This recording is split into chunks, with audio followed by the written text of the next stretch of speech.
तेजस्वी यादव ने नीतीश सरकार को 100 दिनों का अल्टीमेटम दे दिया है। जी हां दोस्तों, तेजस्वी यादव पटना एयरपोर्ट पर मीडिया कर्मियों के सामने आए और उन्होंने बिहार की मौजूदा सरकार को 100 दिनों का अल्टीमेटम देते हुए कहा कि ये चुनाव जिस तरीके से जीता गया है वो जनता ने देखा। तेजस्वी यादव कहते हैं कि बिहार के चुनाव में लोक हारा और तंत्र जीता।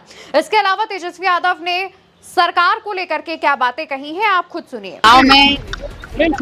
इस लोकतंत्र में लोक हारा है और तंत्र जीते।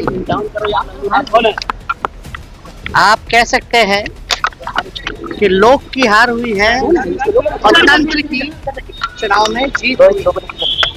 जनतंत्र को इन लोगों ने धनतंत्र और मशीन तंत्र बना दिया। हम लोग सब लोग जानते हैं कि क्या षड्यंत्र रचा गया, छल कपट से ये लोग चुनाव जीते।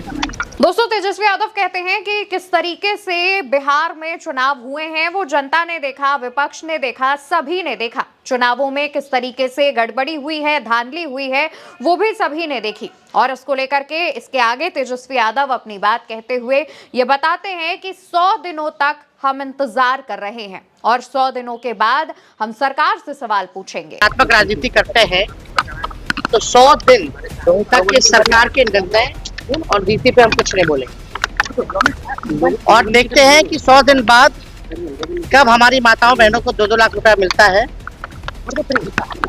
1 करोड़ नौजवानों को नौकरियां कब मिलती है, हर जिलों में 4-5 कारखाने लगाने की बात की गई है। लगते हैं कि नहीं लगते हैं, 100 दिन तक हम कुछ नहीं बोलेंगे। और ये सरकार की जिम्मेदारी है कि जो घोषणा पत्र इन लोगों ने जो जारी किया है, उस घोषणा पत्र को जमीन पर अमल करने का काम। तेजस्वी यादव कहते हैं कि 100 दिनों के बाद हम देखेंगे कि चुनावों के दौरान जो जनता से वादे किए गए थे, जो जनता को धोखे में रखा गया था कि हम ऐसा करेंगे, हम इतने लाख रुपए देंगे, हम इतनी नौकरियां देंगे, वो धरातल पर कितनी लागू होती हैं, हम उसको भी देखेंगे। और उसके बाद हम सरकार से सवाल पूछेंगे, हम सरकार से लेखा जोखा मांगेंगे। और तेजस्वी यादव ये जो पूरा हमला करते हैं वो बिहार की मौजूदा सरकार यानी कि जो जेडीयू और भाजपा के गठबंधन की सरकार है उससे सवाल पूछते हैं। तेजस्वी यादव ये भी कहते हैं कि चुनावों के दौरान किस तरीके से जनता को अपने पक्ष में करने के लिए आचार संहिता लागू होने के बावजूद महिलाओं के खाते में पैसे डाले गए और कहा गया कि आगे जब हम चुनाव जीत जाएंगे तो 2 लाख रुपए भी आपके खाते में आएंगे। उस पर भी तेजस्वी सवाल उठाते हुए कहते हैं कि हम देखेंगे कि पैसे दिए जाते हैं या नहीं दिए जाते हैं। इसके अलावा वो ये भी कहते हैं कि विपक्ष के तौर पर उनकी जिम्मेदारी बनती है सरकार के कामों पर सवाल उठाना। अगर सरकार काम नहीं करेगी तो जाहिर तौर पर जनता का साथ देते हुए सवाल पूछे जाएंगे। दरअसल मौजूदा सरकार जो है दोस्तों, उसका गठन 20 तारीख को हुआ था, यानी 20 नवंबर 2025 को नीतीश कुमार ने मुख्यमंत्री के तौर पर शपथ ली थी और तब से कार्यकाल की शुरुआत हो गई थी। 100 दिनों की बात करें तो कहा जा रहा है कि 20 फरवरी 2026 को बिहार की सरकार के 100 दिन पूरे हो जाएंगे और उसके बाद तेजस्वी यादव एक्टिव मोड में नजर आएंगे, आक्रामक अंदाज में नजर आएंगे। नीतीश कुमार और भाजपा शासित जो सरकार चल रही है उस पर सवाल पूछेंगे, सवाल उठाएंगे। तेजस्वी यादव सिर्फ यही नहीं रुकते हैं, वो सोशल मीडिया प्लेटफॉर्म एक्स पर एक पोस्ट करके भी सवाल पूछते हैं। अपने पोस्ट में तेजस्वी यादव लिखते हैं, पूरा देश कह रहा है कि हालिया बिहार विधानसभा चुनाव में लोक हारा और तंत्र जीता। इन्होंने जनतंत्र को धनतंत्र और मशीन तंत्र बना दिया है।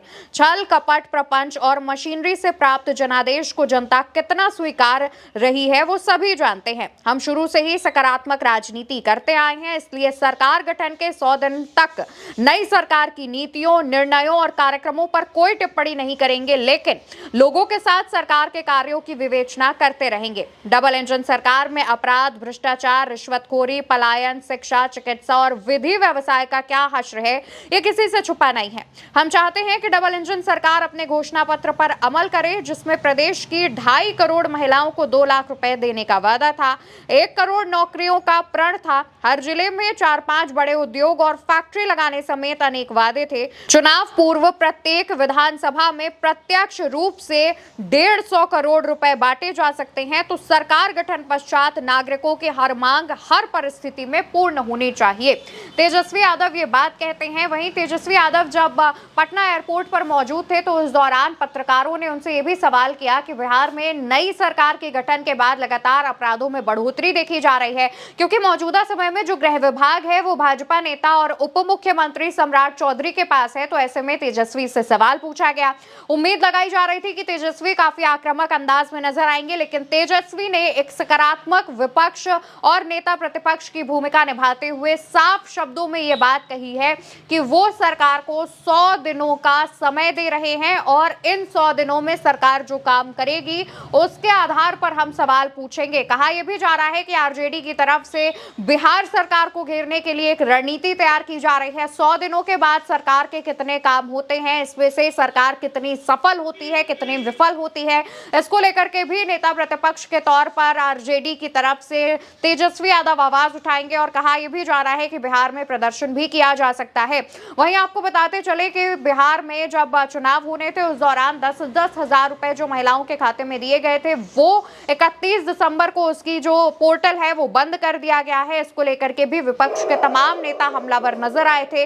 फिलहाल नजर तेजस्वी यादव के इस बयान के बाद बिहार सरकार के 100 दिन पूरे होने के बाद विपक्ष क्या अपनी भूमिका दिखाता है, विपक्ष क्या करता है, उस पर टिकी हुई है। लेकिन जिस तरीके से पिछले दिनों तेजस्वी यादव विदेशी दौरे पर थे उसको लेकर सवाल उठाए जा रहे थे और इसके बाद तेजस्वी यादव जैसे ही भारत लौटे लैंड फॉर जॉब केस में उन पर आरोप तय हो गए। आगे ट्रायल चलाने की परमिशन कोर्ट की तरफ से दे दी गई। लालू परिवार की मुसीबतें बढ़ती हुई दिखाई दे रही हैं, लेकिन उसके बावजूद साफ तौर पर यह दिख रहा है कि तेजस्वी इस दबाव में नहीं है। तेजस्वी यादव अपनी जो भूमिका है विपक्ष के तौर पर वो निभाते हुए दिख रहे हैं।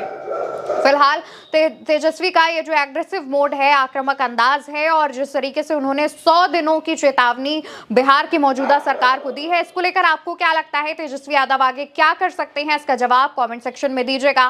पूरे मामले पर अपनी राय भी लिखिएगा। फिलहाल के लिए हमारी इस खबर में इतना ही। आप याद से उल्टा चश्मा यूसी को सब्सक्राइब कीजिएगा, जिससे तमाम खबरें आप तक समय के साथ पहुंचती रहें। नमस्कार।